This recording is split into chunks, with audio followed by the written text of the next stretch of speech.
And the Hangout is live. Happy Memorial Day weekend, upcoming Memorial Day weekend. The perfect time to go get comics.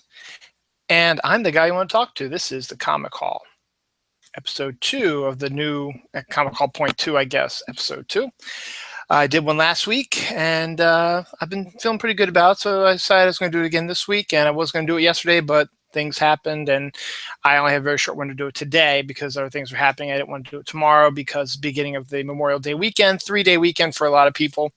A lot of stores are having big giant sales. My store's having a 4-day sale, Friday, Saturday, Sunday, and Monday. They're having gigantic sales. So if you've been to comics and want to get into comics or whatever, go to your local comic book store and see what they've got coming. There's a lot of good stuff because this week, this is the haul. And it's a lot of big stuff. You've probably seen a lot of stuff in the news about 2 of the books I'm about ready to talk about, but there's a couple other ones in there that have been pretty important right now. But I do, however, want to say welcome back to the Comic Hangout, which is a great comic podcast, web video show, whatever you want to call it. They haven't done an episode in a while, but they're doing one live right now, so I'm not watching it right now. Sorry, ladies, but check them out, the Comic Hangout. They have their own YouTube page also, and you can watch me live. Obviously, nobody's watching me live, but that's okay. But I got a lot of stuff going. So it is Memorial Day weekend. It is the perfect time to buy comics, perfect time to read comics, perfect time to go watch movies. You got X-Men Apocalypse coming out tomorrow. Some people are going to see it right now. They've got the 9 o'clock, 10 o'clock shows and the midnight shows, whatever. So that's what's going on also. And what's the other big one coming out this week is, it's not comic related though. Rats, I can't remember what it is. Oh, well, that must be that important.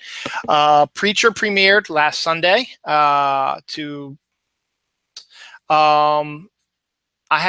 yet to watch it. It's been a crazy weekend. I'm hoping that this upcoming long weekend, I'll be able to watch it beforehand, and hopefully I'll be able to talk to some people about it, including one of the aforementioned Comic Hangout ladies, Allison Berry, who's a huge fan. I'd like to get her on a show and we can discuss it. I do have another show, Dylan Knows, usually on Sundays at 12:30. I'm still contemplating what to do because I don't really have any plans for this weekend or about what to do. So we may or may not have an episode. I may take the weekend off for the holiday. We'll see. But, or I might do whatever, just watch my Twitter feed. So regardless, doesn't matter. Not what you're here for. I've talked for 2 minutes. That's long enough.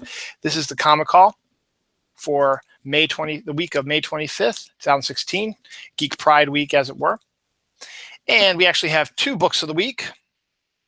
The first one, of course, has got to be DC Universe Rebirth.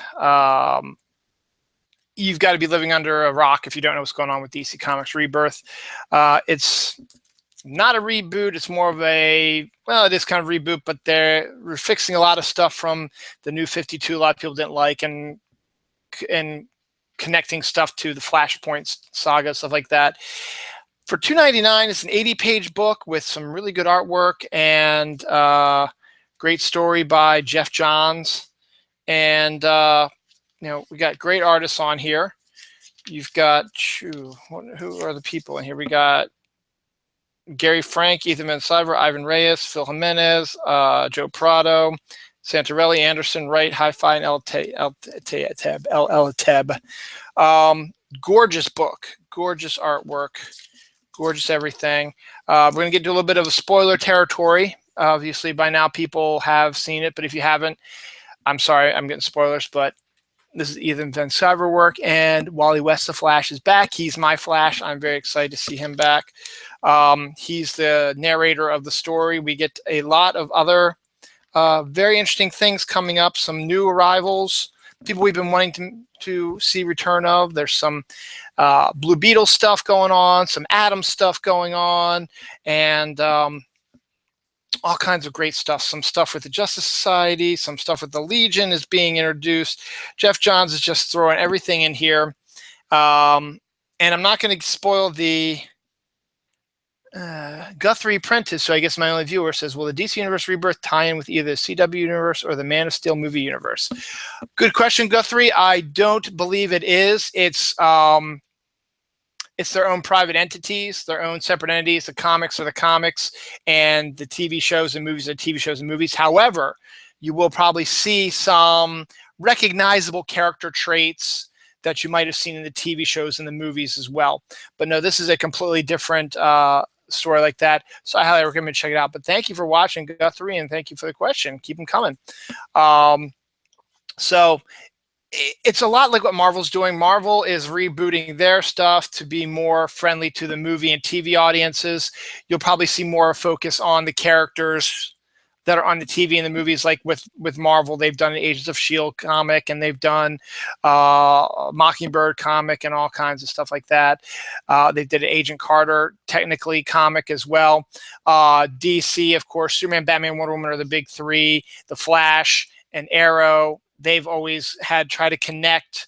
You know, they made Arrow a lot younger, because for those of us who read before Flashpoint and after Crisis, Green Arrow was older, much older. When they did the TV show, they de-aged him. When they did New 52, they de-aged him as well to cover that. And also they didn't have him with Black Canary anymore, though there are some inklings that may be appearing in the books as well. Aquaman makes an appearance in this. Obviously, the Aquaman movie's coming up soon, so there's probably going to be... So while it's not directly connected, Guthrie, it's to say, hey, you know what? I like the TV shows. I like the movies. Want to go to the comic book store and see if they have something that I might like. And sure enough, there you are. But definitely pick it up. It is a...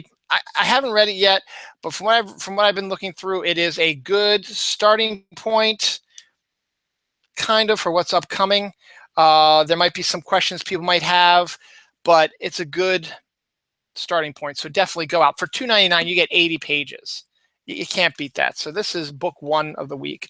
Book 2 will be coming up a little later. This is the DC comic stuff.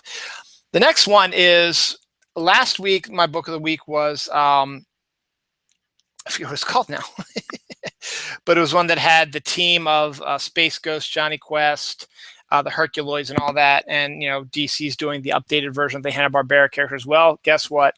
New one out this week, Scooby Apocalypse. Now, the reason why I got this, not only because it's an updated version of Scooby-Doo and his friends, it's a Jim Lee cover. It's written by Keith Giffen and J.M. DeMatteis, who did the spectacular run of Justice League right after Crisis, which was amazing. Howard Porter is a penciler, inker as well, and it was based on a concept by Jim Lee. So the artwork is pretty neat looking, and you get a different take on the characters. It is an apocalypse. It's a bit more, you know, I guess more an updated type of event as well. So, but the artwork's beautiful, and you gotta love the work of Giffen and DeMatteis, who are fantastic workers. So, writers, I picked that up as well if you go out to the store this week. Also, Guthrie, along the lines of what you were asking as well, there are comics that are going to be connected to the TV shows and stuff like that. And this is one of them right here. Adventures of Supergirl #2. This is a comic based on the adventures of the television Supergirl. Now, it's a digital first series, and it's very small, small stories, like 8 pages here and there. And it's an ongoing story. So you get it digitally first, and then eventually when they get enough built up, they're going to start releasing the comics. So this is only the 2nd issue. This might only be, maybe they've only released maybe say 4 issues of the mini book so far. They're probably like on the 20s right now. So if you want to get caught up, go check it out digitally. But if you are like me and just want to buy the floppies and are interested in this, finish Supergirl #2. Sterling Gates, a great writer, is writing this. John Boy Myers is the artist of Chapter 4, and Pop Mahan is the artist of Chapter 5. So there's 2 chapters. So they're on Chapter 4 and 5 here. So that's Chapter 4 and 5 in this. So you can only imagine where they are now. So it's actually 2 different styles of artwork. That's John Boy, and this is Pop Mahan, but it's based on the characters of the Supergirl storyline. So if you like those characters, Guthrie, go ahead and pick that up as well. They do have some of those. I think they had a Flash one also. I think they had an Arrow one also that was connected, and I think they were all digital first as well. And you might be able to find them in comic book format like we are with this one. Or if you want to go digital, check it out digital. I guess the DC Comics, they can tell you where to go. And that's it for my DC pile. The next comic book of the week, I wasn't going to call it as a comic book of the week, but when the surprise ending happened and it's blowing everybody's mind, we've got Steve Rogers' Captain America #1, written by Nick Spencer with art by Jesus Saez. Nick Spencer's a good writer, and Jesus Saez is, pretty good artist. But here's some of the stuff like that. So Captain America is back as Captain America. There have been some in the comic up until then. He had been an old man. He lost his super soldier formula, and Sam Wilson, the Falcon, took over as Captain America. And he has his own comic as well. So if you want more Captain America for your buck, you can get this. You can also get Sam Wilson Captain America as well. However, again, spoiler territory. You probably have seen the stuff about this, and there's a lot of stuff going about this. And I'm still, I'm on the fence about it. I'm all for waiting to see how a story plays out. But at the same time, I don't like the idea of changing a character as much as they did with Captain America in this, with the surprise ending, which it's hard to say. Should I reveal it what it is? All right, because I'm a spoiler asshole. Guthrie, which reminds me, what are your thoughts on how they never actually resolved the Civil War issue in the comics?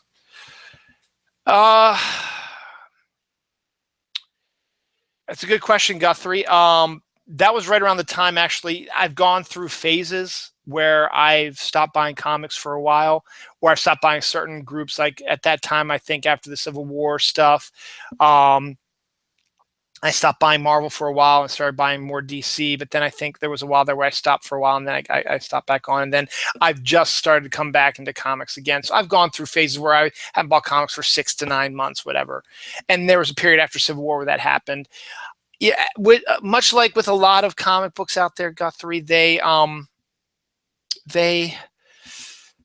when you have an open-ended where you have a story and you don't have a definitive ending to it, it can be kind of annoying, but at the same time, maybe they're hoping that people aren't going to remember and they're going to sort of wipe it under the rug.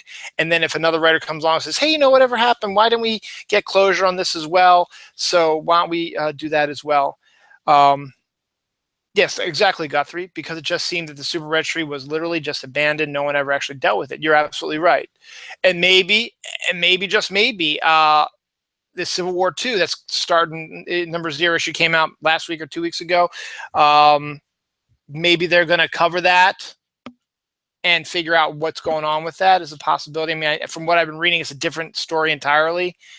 As I said, maybe it's one of those things that they brush under the rug, and then eventually maybe some writer's going to say, hey, maybe we should see what's going on with this, or explain what happened to do it. But to me, Guthrie, I prefer to have a story that has a distinct ending, or if you're going to have such a big change in the status quo, why not keep up with it? And then you can change it if you want to. If you don't want it around anymore, then make up a storyline to get rid of it. So I don't know, but Captain America #1, Guthrie. If you haven't read this yet, I'm sorry, I'm about to spoil it. You've probably seen it.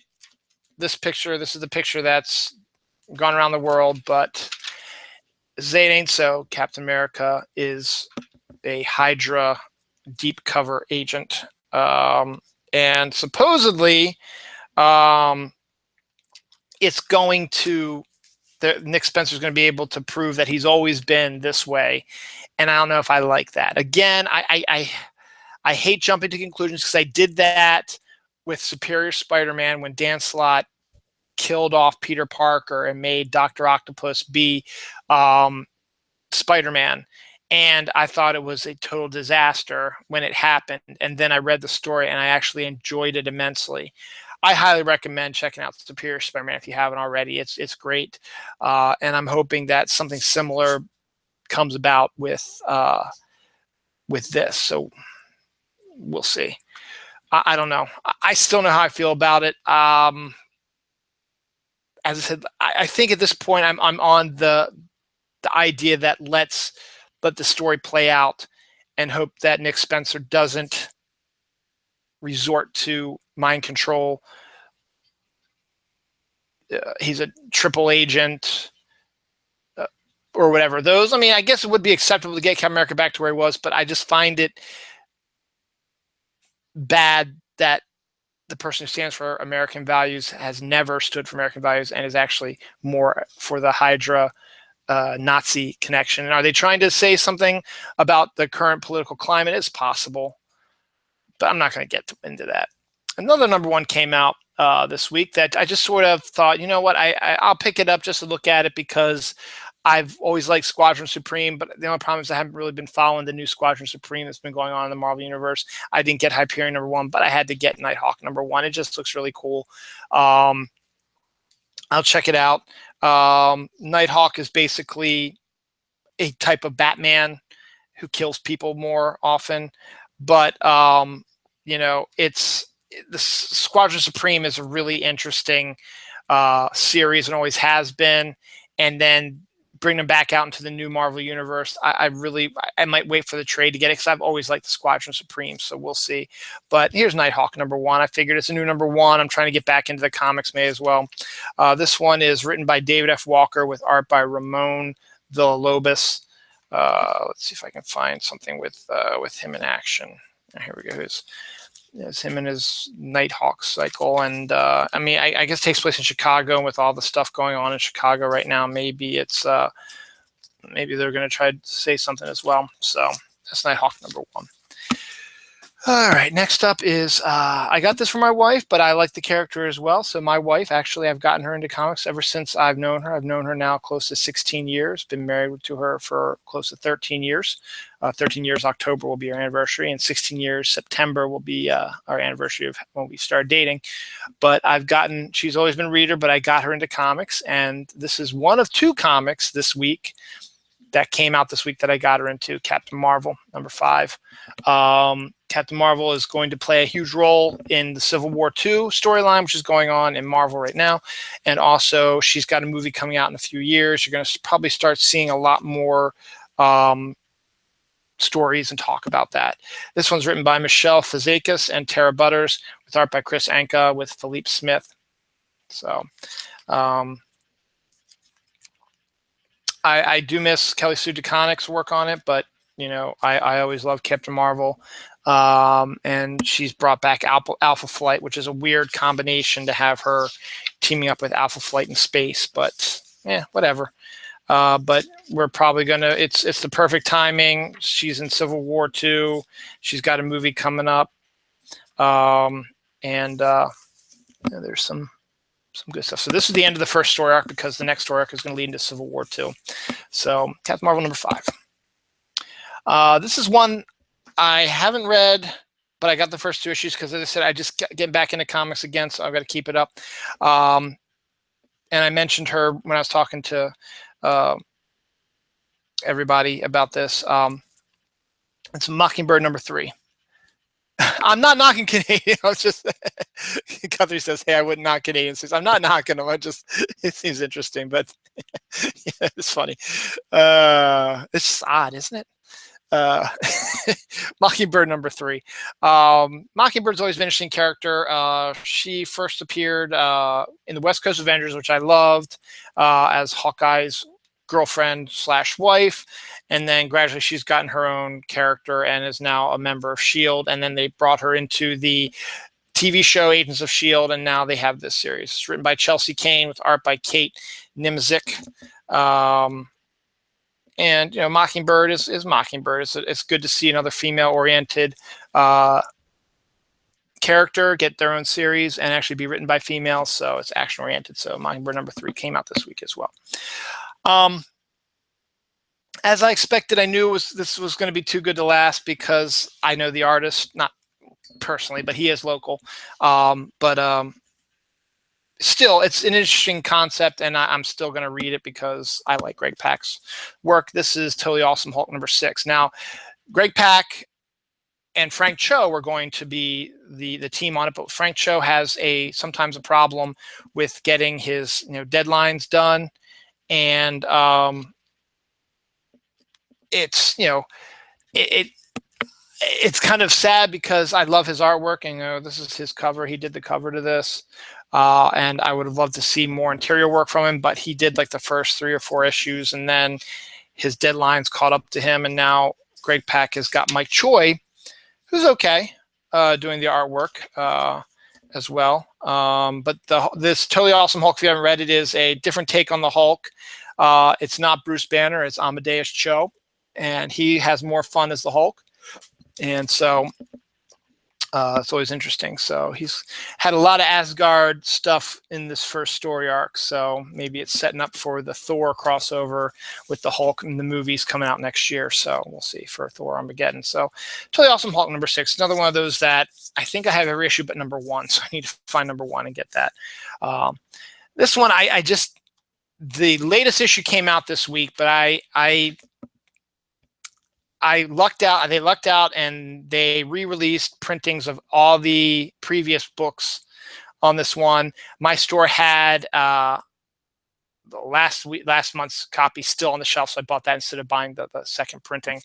But let me put a little emphasis before this. Well, let me just show you what it is. That's right. Finally, Hulk that can lift the hammer. Yes, Scott, that's correct. Yeah, that's right. Because Amadeus Cho, yeah, he's a good guy. I like that. That's good. And this is Spider-Man Deadpool, 1 through 5. Number 1's the 5th printing came out this week. The 4th printing of number 2 came out this week. The 3rd printing of number 3 came out this week. And then my store still had the first printing of issue 4, and the new issue 5, came out this week.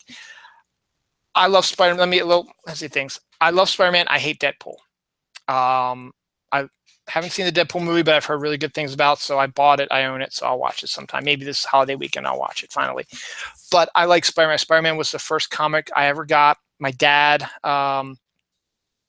bought it for me, or rather, not bought it for me. He started the collection. He was a Spider-Man collector, and then he gave me his collection when he got too old for it, and he had a son or whatever that he could share it with. So, and then I just kept going from there. So Spider-Man was my first comic I ever read, I ever collected. I still have it in one of my myriad of boxes around here somewhere, all of his older issues. So the oldest one I think I have of his is 137. We're talking about Spider-Man's like in the 600s, 700s right now. And, well, if you add up all the number 1s and restarts, it's around that area. I have issue 137, which was, a pretty good one. It's not in great shape, obviously, so it's not going to be worth a lot of money, but it's okay. But I also like Ed McGuinness in small doses, and he's the artist on this. And I like Joe Kelly, too. I haven't seen Joe Kelly. Joe Kelly really hasn't done anything in a while. But Joe Kelly and McGuinness has got a really good comic book quality to it, plus the costumes of Spider-Man and Deadpool are very similar, and they have very similar attitudes and stuff like that. So I like that. So I decided, you know what, I was going to get it. I heard good things about Spider-Man Deadpool, so I was waiting to get all the other printings to come out or wait for the trade, but I figured, why not? So I got all the second printings, and then or the other printings as well, and then the newest issue, number 5, came out this week. Again, Joe Kelly, Ed McGuinness. Interesting stuff. Deadpool is hugely popular now. Obviously, Spider-Man's always been popular, so why not? Why not? That's it for Marvel. Now we have the Independents, and I'm going to get out of your face, and you guys can go and enjoy your Memorial Day weekend. Next up, the Independents. Now I have the Independents. I don't really have them. I have them scattered in a weird way. I'll put this one last because I love that one. But Archie Comics has always been a really interesting comic company, because you think of Archie, you think of, Archie, Betty and Veronica, high school kids, bubbly 1950s child, all age family type of stuff. And they still do that. But then Archie's sort of gone under a change recently. It's like, you know what, we can do more than just that. We'll still do that because people like that. But let's also do some other stuff. Let's update Archie to the 21st century, which they did. They got a new Archie book out. It's written by Mark Waid, of all people. comic book guys, you know who Mark Waid is. They have a Jughead book written by Chip Zdarsky. Again, you guys should know who Chip Zdarsky is, Howard the Duck writer, artist on Sex Criminals. They've got a Betty and Veronica book coming up, written and drawn by Adam Hughes, which is amazing because he draws amazing women, and drawing Betty and Veronica, it's going to be almost illegal since they're teenagers, but still. But they're bringing them up to the 21st century, plus the CW okaying a series run for Riverdale, which is the TV series going to be based on the Archie comics, but it's going to be more of the contemporary Archie with a bit of a dark edge to it from what I've seen. It's not till mid-season, so it won't be out till 2017, but still it'll be up there. And you've got interesting cast in there as well. So that might be one I might check out. And then they have Archie Horror, which last week was the return of Sabrina, which I showed you last week. This week, the one that started the whole Archie Horror, which is still the best of them all, is Afterlife with Archie, number 9, which is such a great idea. Again, it's what if a zombie apocalypse happened in Riverdale? Instead of it being the goofy Archie comics, they update it to 21st century. Roberta Aguirre-Sacasa, who is one of the executives for Archie now, is the writer, and Francesco Francavilla. Artwork is gorgeous. I love his artwork, and that's the main reason why the book's taking so long, is because he's a gorgeous, gorgeous artwork. So it's well worth it because it is a creepy, creepy book, and it's totally different than any Archie you've ever heard of. And I want everyone out there to get Afterlife with Archie, and I really want to trade soon. I have all the issues, but we need to get a trade out there so more people can buy this book and say, oh, it's just Archie. No, Afterlife with Archie is totally different. Yes, Guthrie, they did do that also. Yes, he brought up they did Life with Archie, which is another one of the grown-up books that they decided to do, which was let's update the Archie stuff about what happens after high school, who he picks, Betty and Veronica, and college, and husband and life. And yes, as Guthrie points out, you thought Afterlife with Archie was going to be after he got shot protecting the senator. I think that was just the end of that, so they could start focusing on the reboot into the 21st century and this horror version as well. Now, Afterlife with Archie is, if you haven't checked it out, Guthrie, go now and see if you can find it. It's well worth it. If you like zombie apocalypse stuff, they even have some other horror. Like the last issue before this was a take on The Shining, which was really interesting. But I mean, I just love this artwork. I just love it. It's absolutely gorgeous. And this past free comic book day, I got a gorgeous, I think I wore it last week actually, gorgeous T-shirt with Francesco's artwork on it for the Spirit, and I love it. So there's that. X-Files 2016 number 2. Now IDW has had the rights for X-Files for a while now, and they've done a season 10 and a season 11 series, which is following after the TV series. But then Chris Carter decided, you know what, let's do a mini 6-episode run. I think it was 6 episodes, 6 or 8 episode run that came out earlier this year.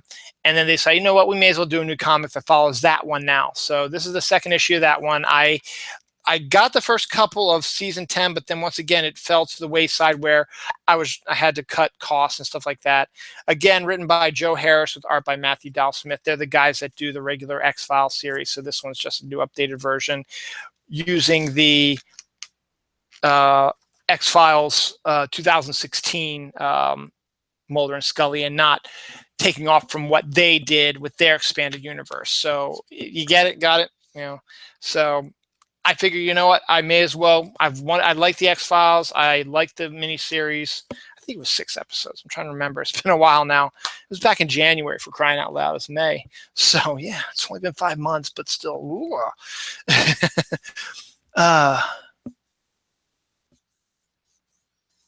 Okay, well, Guthrie's offering a trade for anybody. By the way, people might be interested for a trade. I have issues 5 through 8, the Doctor Who, Star Trek, Next Generation crossover. Don't know if it's an original printing, but it might be worth something. It could be. You might want to hold on to it, or look up Guthrie Prentice. I'm sorry if I didn't say any, on Google Plus, and ask him about it. Yeah, and it was great about IDW is when I used to work for Diamond Comics as a brand manager. IDW is one of my accounts, so I was really glad to see them they're one of the big ones now. I mean, you have DC, Marvel, Dark Horse, Image, and IDW now are the big ones, and you got all these small ones. Speaking of IDW as well, this series is fantastic. This is one of the only ones I've actually been caught up on, and I think it's a great series. I've recommended everybody. If you love the movie, you'll love this. Back to the Future. You figure, oh, Back to the Future, what would that be about? It's going to be, a horrible comic. No, it's actually really good. Bob Gale, who co-wrote the series, the movie series, is the co-writer on this series as well. And he's basically, instead of just saying, oh, we're going to go on all kinds of time travel journeys, the first, I guess, 6 issues were just basically fact issues, frequently asked questions like, what happened to this? How did Doc and Marty meet? What happened after Marty left 1955, but his dad and mom might have had some problems, stuff like that. How did Doc's house originally burn down? And sort of a little bit also, what's the history of Clara, who was his wife from Back to the Future 3, and how did Marty and Doc become friends? All those have been covered in the first 6 issues of Back to the Future. They're in the middle of their first big storyline now, where they are doing a little bit more time traveling and running around, but it's great. So again, John Barber and Bob Gale. Bob Gale was the creator and one of the writers of the original Back to the Future movies. John Barber helped with the story and wrote the script. The artwork's by Marcelo Ferreira and Athelia Fabio, with inks by Marcelo Ferreira, Athelia Fabio, and Tony Doya. So, again, if you're looking for Michael J. Fox and Christopher Lloyd X things, you're not really going to get it, but it doesn't matter. It's a fun read. I recommend Back to the Future to everybody. It's a great series. Pick it up. Jumping to the second comic that my wife would love, because her favorite Doctor is Ninth Doctor. The Ninth Doctor has his own comic series, as does his 10th and the 11th and the 12th and the 3rd, and the 4th and the 8th. And so the Titan Comics is trying to do a Doctor Who comic, I think, for every Doctor, it seems. This is 9. This is issue 2 of the regular series. Cavan Scott is the writer. Adriana Mello is the artist. And Matthias Lopez helps out as well. The story follows 9. If you're a fan of 9, this is recommended. Rose and Captain Jack are his companions in this, so you get to see some of their adventures. And this one's an interesting saga going on. It's got the whole. It's done by Titan, which is a British-based comic company, so they know their Doctor Who, obviously. So so check that out. If you don't like 9, as I said, they've got comic series for 10, 11, 12, 8. And 4, I think. So they're going absolutely crazy. And eventually I think they'll do some other ones. I think they did a one-shot with the War Doctor as well. So if you're a Doctor Who fan, definitely check out Titan's comics. I did not read the first series, but I saw the ad for it, this one, and it's a mini series from Devil's Due / First Comics, and I just had to get it because I have a history with squirrels. This is Squirrel Warriors #1. I guess it's season 2, I guess. Squirrel Warriors #1. So basically, it's like a fantasy where squirrels are, they are fantasy, and they are warriors. And there's other animals who are, artwork's beautiful though. There are other animals that can talk and do stuff as well. And okay, Guthrie recommends. I would also recommend checking out that crossover, the Doctor Who Star Trek. Yeah, I've always wanted to check it out. It's such a great idea to have Doctor Who and Star Trek crossover, and some of Levin's finest comic book work. So excellent, Guthrie. Thank you. I recommend that for everybody. Why not check that out? Maybe I'll go to my comic store this weekend, see if they got some trays. They should. I also heard that the Green Lantern Star Trek crossover was pretty good also, but. The story is created, written, and layouts by Ash Makazo, art, letters, and colors by Ashley Witter. And just gorgeous, gorgeous full color artwork, but squarriors, where squirrels are warriors, and then there's foxes and bloody rats and stuff like that. But I got to check this out. It's just such a neat idea. So Squarriors #1 also came out this week. Remember, these are all books that came out this week. So you go to your local comic book store, you can find all these books there if they haven't sold out by now. My lone image book, no, actually I have 2 image books. I'm sorry, let's skip that out. This is my lone Dark Horse book. Dark Horse has always been good about their getting whatever, they're good about getting licensed comics. They've got Aliens, Predator, Judge Dredd, all this stuff. Well, no, they don't have Judge Dredd, actually. IDW does, but I guess they can use it. But they're starting to do an Aliens series again. This is Aliens Defiance. This is issue #2. Brian Wood and Tristan Jones. Brian Wood's the writer, Tristan Jones the artwork. It's gorgeous, atmospheric, what you expect from an alien comic. Gorgeous looking. So highly recommended. And I haven't read, as I said, I haven't read the story yet, but I have friends who have, and they love it. All right, we're getting up to the final bit. So hang on to your butts. My last two are my last 2 image books. First up is Aloha, Hawaiian Dick, issue 2. Hawaiian Dick was one of those comics that I got that came out a while ago and has sort of disappeared. Now it's starting to come back. It's written by B. Clay Moore with art by Jacob Wyatt. Hawaiian Dick, so it's about a Hawaiian private investigator who works in Hawaii. Typical crime drama thing, but it takes place in Hawaii, which is kind of a fascinating idea. So, check it out. I like the original series. I had the original series, so I figured I had to pick up the new stuff as well to check it out. Here's a good view of Hawaiian stuff like that. And finally, I can't say enough about this series. I love this series to death. I talk about it all the time. The newest issue came out last week, and I was so disappointed that my store didn't have it, or they sold out. They got some more in this week, so I bought it. So technically, this came out last week. Yeah, Guthrie, it is kind of a rip of Magnum PI, but it's a little bit darker and not quite as funny and snarky as Magnum PI is. But still, it's pretty interesting. That's Aloha, Hawaiian Dick. Manifest Destiny, which I've talked about a million times. But I'll talk about, I don't know if I talked about on this show, but I think I did last week because I got those older issues. So here's the newest issue. I talked about it a little bit last week. It's a alternate history where Lewis and Clark are told to investigate the West like they're supposed to in history, but instead of just locating, just Indians and discovering a lot of national, landmarks and stuff like that, they actually run into creatures of all shapes and sizes. They have little green creatures that were talking, giant frogs, killer mosquitoes, and now they're doing a Bigfoot storyline. So you gotta love it. The creative team of Chris Dingus, Matthew Roberts, Owen Gianni is fantastic. So here's some more of the creatures that they've been finding, all these bizarre, weird creatures, and they've been taking them on and defeating them. And now they're going to be dealing with Bigfoot. So you gotta love that. Bigfoot is great, and you got all kinds of weird stuff going on around here. So you love it. So Manifest Destiny, you got to pick this book up. I cannot recommend it enough. And that, ladies and gentlemen, is the comic haul. I need to get off quickly because my lovely wife needs to use the computer for something else. A project for my kid, actually, and it's 9:46 p.m. So thanks for watching. Thank you, Guthrie, for watching. Come back. It should be next week. Comics are shipping, I think, regular. So, again, it'll be sometime Wednesday, Thursday, maybe Friday, depending on when I get my comics.